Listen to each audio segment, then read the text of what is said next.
realized my body was shrinking. I found that my wedding ring mysteriously fell to the ground. I shrank down to the same height as my wife. At first, I didn't think much of it, but as time passed, I kept getting smaller. Soon, I was the size of a mosquito. The spiders and insects in the house became like terrifying monsters.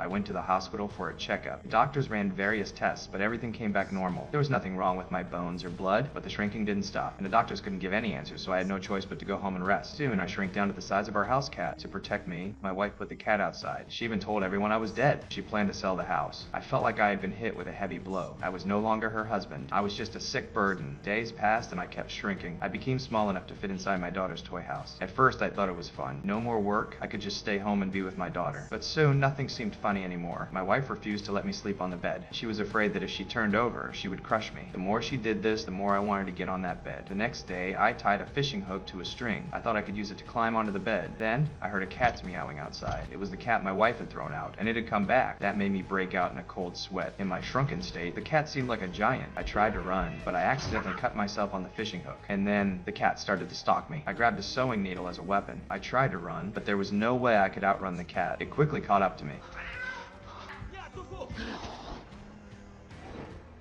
In my panic, I accidentally fell into the basement. I heard my wife calling my name from upstairs. I desperately screamed her name, but my voice was so small, like a mosquito's buzz, she couldn't hear me. When she saw the cat had returned, she finally realized the situation was serious. That night, I found an old rag and covered myself, barely surviving the night in the basement. The next morning, I was woken by my daughter shouting. It gave me hope. I quickly grabbed a piece of chalk and wrote my name on the basement door. After writing it, my stomach growled. I searched around for food and finally found a mouse trap with a big chunk of cheese in the corner. I tossed aside the sewing needle and devoured the cheese. Just then, I felt a massive presence behind me. I turned around and saw the basement was filled with giant spiders. I quickly ran to a nearby cardboard box. I wet the box, poked a hole in it, and used whatever I could find to block the hole. Finally, I was able to sleep safely inside. Days went by, and I no longer heard any sounds from upstairs. My wife and daughter had accepted that I was dead. I started drinking to numb myself. The terrifying part? My body kept shrinking. I realized that soon I would be smaller than the spiders. I grabbed the sewing needle, ready to deal with the spiders. Then, something dramatic happened.